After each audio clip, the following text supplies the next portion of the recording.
Viewers, welcome back to our channel test something best. আজ আমি তোমাদের সাথে শেয়ার করব সাবুদানা দিয়ে তৈরি একটা ডেজার্টের রেসিপি, যেটা তোমরা নিরামিষ দিনে বা একাদশীর দিনে অথবা সন্ধেবেলায় টিফিন হিসেবে খেতে পারো। বাচ্চা থেকে বুড়ো কিন্তু সকলেই এই রেসিপিটা দারুণভাবে পছন্দ করবে। আর ভীষণভাবে প্রোটিনে ভরপুর একটা রেসিপি, কিন্তু এটায় কোনো ভেজাল নেই, নির্ভেজাল একটা রেসিপি। বাড়িতে বসে তোমরা ঝটপট বানিয়ে নিতে পারো। তবে সাবুদানাটা কেনার সময় তোমাদেরকে একটু খেয়াল করে কিনতে হবে, যাতে দুধের রঙের হয় সাবুদানাটা, সেটা দেখে কিনবে, তাহলেই হবে। আর বন্ধুরা, আজকের রেসিপিটা শুরু করার আগে তোমাদের কাছে রিকোয়েস্ট থাকবে, তোমরা সবাই নিশ্চয়ই পুরো ভিডিওটা দেখবে আমার আশা। তো বন্ধুরা, চ্যানেলটা যদি ভালো লেগে থাকে অবশ্যই লাইক, কমেন্ট আর শেয়ার করে দাও। আর আমাদের চ্যানেলে নতুন হয়ে থাকলে চ্যানেলটাকে সাবস্ক্রাইব করে নাও, পাশে থাকা বেল আইকনে ক্লিক করে দাও, অলে প্রেস করে দাও সমস্ত ভিডিওর নোটিফিকেশন সবার প্রথমে পাওয়ার জন্য। আজকের রেসিপির জন্য এখানে আমি নারকেল কুড়িয়ে নিচ্ছি। তোমরা যদি নারকেল কুড়োতে না পারো, বাজারে ড্রাই নারকেল কিনতে পাওয়া যায়, অথবা অন্য কোনো পদ্ধতিতে তোমরা নারকেল কুড়িয়ে নিতে পারো। নারকেল পছন্দ না করলে তোমরা না নিতে পারো, ঝামেলার জন্য স্কিপ করতে পারো। এইভাবে করে নারকেলটাকে কুড়িয়ে নিচ্ছি। একটা নারকেলের হাফ মালা আমি এখানে এইভাবে কুড়িয়ে নিচ্ছি। নারকেলটা মুখে পড়লে ভালো লাগে তাই দিচ্ছি, তোমরা পছন্দ না করলে স্কিপ করবে। এবার কিছু ফল আমি এখানে রেডি করে নিচ্ছি। প্রথমেই দেখো, শসা ভালো করে ধুয়ে নিয়েছি, এবার ছাড়িয়ে নিয়ে টুকরো টুকরো করে একটু পছন্দ মতো কেটে নিচ্ছি। এইভাবে চৌকো চৌকো করে আমি শসাটাকে কেটে নিচ্ছি। তোমরা একেবারেই তোমাদের পছন্দ মতো কাটবে, আর যে কোনো ধরনের পছন্দ মতো ফল তোমরা এখানে নিয়ে নিতে পারো। আমি কিছু ড্রাই ফ্রুটসও এখানে ব্যবহার করছি। দেখো, কিশমিশগুলো আমি আগেই জলে ভিজিয়ে রেখেছিলাম। এবার দুটো করে কিশমিশ নিয়ে মাত্র একটা করে মাঝখানে কেটে দিচ্ছি, দুটো টুকরো করে নিচ্ছি। এইভাবে সব কিশমিশগুলো আমি এখানে কেটে নিচ্ছি। তোমরা চাইলে এখানে বেদানা নিতে পারো, আঙুর ফল নিতে পারো, বিভিন্ন পছন্দের ফল তোমরা এখানে নিতে পারো। সবকিছু দেখো রেডি হয়ে গেছে মোটামুটি। এইবার আরেকটু কাজ বাকি আছে, সেটা হলো কলা। কলা কিন্তু সাবুদানার সাথে খুব ভালো লাগে। তবে তোমাদের যদি কারো কাশির প্রবলেম থাকে, এই সময়ে ঠান্ডা লাগার সমস্যা থাকে, তবে তোমরা স্কিপ করতে পারো। তবে আমাদের কাছে খুব পছন্দের এইটা, সেই জন্য আমরা দিচ্ছি। এবার দেখো, কলাগুলোকে মোটামুটি এইরকম করে একটু কেটে নিতে হবে।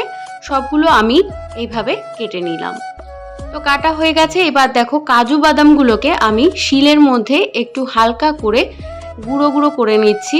টুকরো টুকরো করে নিলে কি হবে, যখন তোমরা খাবারটা খাবে বা যে কেউ খাবারটা খাবে, তখন পুরো খাবারটার মধ্যে বাদামগুলো ছড়িয়ে থাকবে। আর যখনই এক চামচ করে তোমরা মুখে দেবে, পুরো খাবারটার সাথে কিন্তু বাদাম মুখে পড়বে, আর খেতে কিন্তু দুর্দান্ত টেস্ট হয়। এইরকম ভাবে যদি বাদাম দাও, তাহলে কিন্তু ঘরে অল্প বাদাম থাকলেও তোমরা বেশি জনের জন্য অল্প বাদাম দিয়েও ডেজার্টটা করে নিতে পারো। এবার বাদামগুলো গুঁড়ো করা হয়ে গেছে। বাকি প্রসেসের জন্য আমাদের এখানে লাগছে কাউ মিল্ক। কাউ মিল্কের কথা তোমাদেরকে বলতে চাইবো গাইজ, অনেকেই মনে করে থাকো যে প্যাকেট দুধ ভালো, কাউ মিল্কে ভেজাল থাকে। তবে এটা তোমরা সবাই জানো যে যখন ফোটানো হয় জল বা দুধ, তাহলে কিন্তু এর মধ্যে কোনো জীবাণু থাকে না। ভালো করে ফুটিয়ে নিতে পারো। তবে তোমরা যদি পছন্দ না করো, নাও খাওয়াতে পারো। তবে বাচ্চা থেকে বয়স্ক সবার জন্য কিন্তু কাউ মিল্ক ভালো, এটা ডক্টর কিন্তু বলে থাকেন।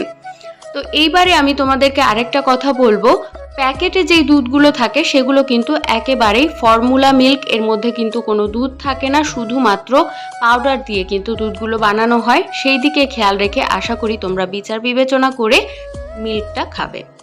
এবার দেখো, আমি রেডি করে নিচ্ছি ডেজার্টটা। প্রথমে সাবুদানা এখানে দিয়ে দিচ্ছি। সাবুদানাটা আমি সকাল থেকে ভিজিয়ে রেখেছিলাম, আজকে বিকেলে আমি এই ডেজার্টটা তৈরি করছি।